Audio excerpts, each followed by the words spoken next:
Hi guys, I am Leo here, and today I'm going to give you a summary on whatever I read on this book 021. So when I read this book, I understood a lot of concepts like other people who read this, but of course every book is different. I believe in that. It gives different interpretation for different people who reads it. Right now I will tell you my mindset and the state I am into. I'm a founder of two startups, and we're in the growth phase, and that's the mindset that I have right now. And I've read this book, and this book is written by a stunning author called Peter Thiel. So let's look at who is Peter Thiel and how valuable this book can be for you. So, he is Mr. Peter Thiel, and he is the founder of the famous company that we all know called PayPal, and it's a payment solution app for merchants, and now it can be used for anybody. Anybody can use PayPal and pay to anybody just by using their email ID. So that's the startup that he built and sold to eBay, and after that he started with his own security services, so which is into pure robotics, robotic machine learning and stuff like that. So he started this company called Palantir. So that company is close to doing close to $1 billion in sales every year now. So I think not only him, the founder team of the entire PayPal has went ahead and founded multiple $1 billion companies that are revolutionizing the world right now. So that's the power of this author. So he has given all his inputs on how to come up with a business idea and see whether it's scalable to 10x, how your startup can shape the world 10 years 20 years from now. So you can have certain hypothesis and predict how your startup can do well in the future.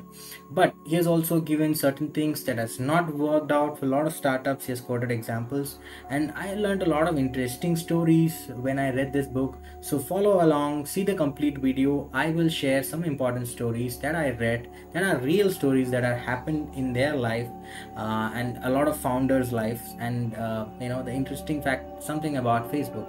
So I will tell you that in the next session. So follow along the video and see the video completely. So these are the 8 points that I found interesting in this book, and I have listed them in the order that I like. So the first point is competition versus monopoly. Basically, this by stating these things, the author wants to say that creating a business that are more into monopoly and very difficult to replace. It's not just better features, better pricing. It's about 10x improvement from the existing system. So that's what he wants to talk about. So when you have that kind of product, I think you are probably in a monopoly market where your product is having a very good capacity of doing very well in the next 20 to 30 years. So that's what he wants to convey, and I like that idea, so I have put it on the first spot. And moving on to the next step is last mover advantage. So by looking at the heading, people will think like, what is last mover advantage? Like everybody wants to be like a first mover, right? So the author thinks it in a different way, and he wants us to think in a different way. When you are a last mover, which means that you're not a last mover in the industry. Probably he is asking us to think us as a last mover, like 20 years 30 years from now, if you start this company, what will happen? So it's like that. So he is always wanting us to look at the last mover view, so that your company can be profitable and successful in the long run. That's how tech companies are built. Since this author is tech companies based, so he stresses mostly on that. And the next one is look for secrets. So a lot of mindset has already come to a lot of entrepreneurs now. We say that, okay, fine, every business is being started, they are already doing well. Like if you take about food, it's Zomato and Swiggy. If you talk about travel, it's Make My Trip and Travel Triangle, or whatever it is. So everything is full of competition and cutthroat businesses, but it's not the case. Look at this new startups that are created, like Cred, which is just a simple credit card payments app, but still in just 2-3 years of into the business, they are a very big monopoly, so people can't replace them so easily. So that's the kind of solution and the secrets that you need to look at for solving it. So finding secrets is the key. So look around yourself and find the right secret that will be more towards monopolize. And the next thing is about cults and mafias. So it's nothing to do with anything else, like what do you think about mafias and stuff. He is talking about the attitude and the type of people that your startup must have as surroundings. So he thinks that if you have a startup culture and the founders group is like a sort of a cult that has same motive and same mindset to achieve success for your startup, success is easy. So that's what he wants to say. So every startup owner has to have a certain type of traits that are that ranges from weak, nerdy to a risky and high active personality. So he talks about various stuffs, but so as far as I could understand, I've put it out, but when you read it, I think you will find a different interpretation for sure. So make sure that you read it, read this book. Okay, so and that's very important here. And moving on to the next level is importance of sales. So nowadays what happens is, all the tech companies and tech founders are thinking that when you build a very good product, like very good UI UX functionalities, like options to search, filter and stuff like that, probably it will sell. So that's what they say. That's what the technological entrepreneurs think, but it's not the case. So you have to sell at places that you want to sell. So but you cannot be absolutely salesy, but think about sales as like a natural sales rather than a pushy sales guy. So you can see the difference, right? So he wants to bring out the natural sales so that the sales happens. So that's what this point is supposed to. And next thing is about robotics and the future of AI. A lot of people might think, right, that AI will take up all the jobs, AI will conquer the world, penalize humans and stuff like that, but that's not going to happen. It's right from his examples. Like I will tell you one story that I read in this book. So when PayPal was founded, they were making around 26 million dollars loss every month. So that's their that loss is just due to fraudulent transactions that's happening on the network. So that's a biggest hurdle PayPal faced when they wanted to achieve profitability. And there was some fraudulent transactions happening through one particular hacker, and he used to challenge PayPal's team, saying that you can't find out or something like that in terms of their code and stuff like that. So what PayPal team has done is they wrote a code which detects these kind of fraudulent transactions and blocks them. Okay, so due to that, a lot of normal transactions also got blocked, or a lot of stuffs happened. And immediately the hacker also adapted to this change and presented with a new challenge for the PayPal team, doing fraudulent transaction in some other way that the software cannot detect. So it was happening. And then what happened was, people came up with a system that included both robots and human approach. So what happens is, um, PayPal has written a code in which the robot flags out certain group of fraudulent transactions. Finally, a human will raise a flag: is it fraudulent or not?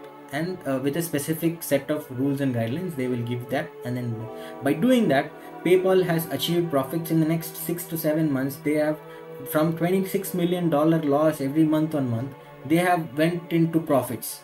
They've booked profits in their books. So that's the state how you can use robots and machines, AI, to for a betterment. So what the author want to say is, finally, machines will complement, not machines like robots or AI or whatever piece of codes that we're writing, will complement humans and not a threat, at least for the next 100 years. The author thinks so. So he also says one of the interesting story about machines is, like, after going through thousands and like few hundred thousands of thumbnails in YouTube, a robot can identify a cat at 75% accuracy. That's the state of the machines right now. So to think like a human, of course, a 4-year kid will nail the computer at it. Like, they can identify a cat so easily. So that's the state where machines are today. So at least for the next 100 years, I think that thinking of like AI will take up and stuff like that will not happen probably. So that's what is there here. And like I said, I'm going to tell you a new story in the next section, which is when I talk about VC. Okay, so please wait for it.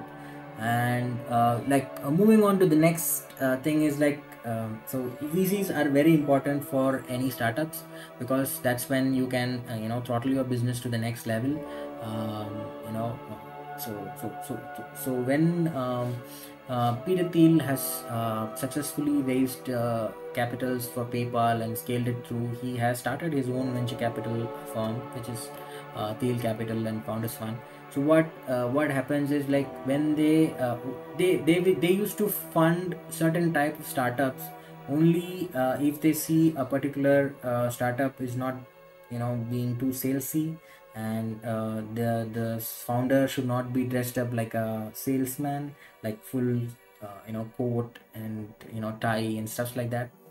Founder should be as casual as possible, and he should present them a vision that's 20 years, 30 years from now. So only then they used to fund certain companies. And like I promised you, I will tell you a small story about Facebook. Why 20-30 years is very important is because when you don't see a vision of your company or of your product or your brand for the next 20-30 years, it's more of like a short term game that you're playing. In all short term investments, whatever things that you do, business and stuff like that, all short term gains are very less. So when you play long term, that's when you can build wealth. So that's what he wants to convey. And by telling this, when the author want to convey this, he has written a story about Facebook. When Facebook wants to when Yahoo offered Facebook $1 billion in the year of 2001, Mark Zuckerberg went to the meeting, and he started with this note saying, so guys, it should not take more than 10 minutes. We are not selling Facebook. So that's what he said. And he just stepped down on the meeting. And because the author says that Yahoo doesn't see anything great future with Facebook. Probably if they would have bought Facebook, they would have done something, dismantled it, and they would have not made Facebook how it is today. At least that's what he wants to convey. And so moving on to the next thing is green burst and the social entrepreneurship. He has written one complete chapter in understanding and identifying how this green burst happened, like the dot-com bubble burst happened. So the green bubble burst already had happened. It has seen a lot of startups who are failing to deliver 10x. The increments are just marginal, or they're not able to even deliver the product. So there are some companies which started coming up with interchangeable battery slots and stuff like that, with making they were not able to even deliver it, so eventually they had to file for bankruptcy. So that's what the author says, is like, if you don't have a vision, or your product is very marginal and it's not giving 10x improvements from the current level, probably customers won't switch. So that's what he says. And before launching any product, he wants all the entrepreneurs to answer these 7 questions and make sure that you have a concrete answer. If you have a concrete answer, funding, customers, and whatever you wish, it will be at your feet, and you don't have to chase and do behind stuff. So the first question is the engineering question. Is it like a breakthrough technology? Stuff like that. So he wants to he actually did the entire Q&A with the startup Tesla. Of course, Elon Musk is the founder of Tesla, and he was also the co-founder of PayPal. Basically, PayPal and PayPal was they got they got a JV initially done, and they merged the company. Like, Elon Musk was running something similar to PayPal, and PayPal and Peter Thiel and Elon Musk met, and they merged the company, and that became PayPal. So that's the story behind this. And he has described how Elon Musk answered the question about the social entrepreneurship and a green entrepreneurship by giving all the questions right, by getting all the questions right. So the engineering questions, of course, when Tesla started, it doesn't start for producing everything like cars in every category. It just produced the costliest supercar, Roadster, and it just served only a small particular group of people. And it was very sure about it can sell because it's targeting a highly affluent crowd. Even Leonardo DiCaprio sold dumped his price for Tesla Roadster. So that's the advantage of serving a very small market initially, with a very big engineering and technological advancement. So stuff like that. So Tesla Roadster is like 10x better than the Prius at that point in time. So that's what they were able to solve. And the timing question was like, is the right timing? Of course, yeah, it was the right timing. A lot of subsidies was announced in US, and Elon Musk got a loan of $500 million as a subsidy loan. So from the government directly, $500 million. So that's a very big money flow that he can get into the business to get his ambitious vision started. And about the monopoly question, yeah, of course, this is the only car. Of course, when it comes to monopoly, initially they were the monopoly of supercars, electric supercars. So that's the monopoly question answered. And the people question is, do you have the right team? Of course, when you are a person who can find successful startups, Elon Musk was able to hire right people for his team and make sure that he delivered the right work from their team. So that's correct. And the next one is the distribution question. Of course, they made super charging stations across US so that you can travel everywhere with the car, and you don't have to worry about having a charge in your car. So that's the distribution solution that was offered by Musk. And he's also coming with a lot of other stuffs like Boring Company, tunneling, a lot of traffic related solutions. So he is trying to make sure that he delivers 10x.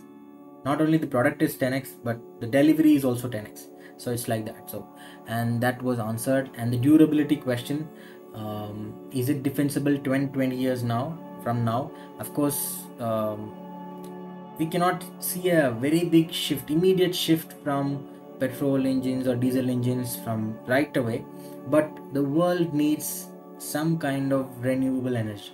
Probably electric energy is the right way. How you are procuring the electricity is the matter, you know. Okay, so that was the right thing. So 10-20 years down the line, probably there will be a very big surge in the fossil fuels rates, and the startup is rightly addressing it, and the question was correct. And the secret question, so have you identified a unique opportunity that others don't see? Probably yes, I would say, because everybody talks about renewable energy, green energy, and stuff like that, but the product doesn't speak about it. Like, a lot of startups come up and saying like faster charging, just 5 minutes, 10 minutes, 20 minutes, but the customer doesn't mind about the size of the battery, 10 minutes or 20 minutes and stuff like that, unless and until the improvements are 10x. Okay, so for example, if you have a phone that gets charged today and you don't have to charge for the next 1 year, that's 10x. But right now we're doing everyday charge. So if you do for 1 year charge once, that's like a 10x thing in your battery. But look at the way the battery industry has grown up, right? So it was never able to be prove 10x. So Elon Musk took a part of it and put it inside a car and made the car like a 10x with autonomous driving and wow features and stuff like that. So so that's the right level of social entrepreneurship and a green entrepreneur, right? So like this, the author has described in a complete chapter in this book why Tesla was able to answer all these 7 questions according to Peter Thiel, and why it is successful today. Okay, so that's about it. And moving on to the summary of this book.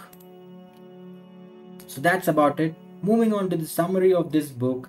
This book talks more about business in the long run, 10, 15 years, 20 years from now. Because when they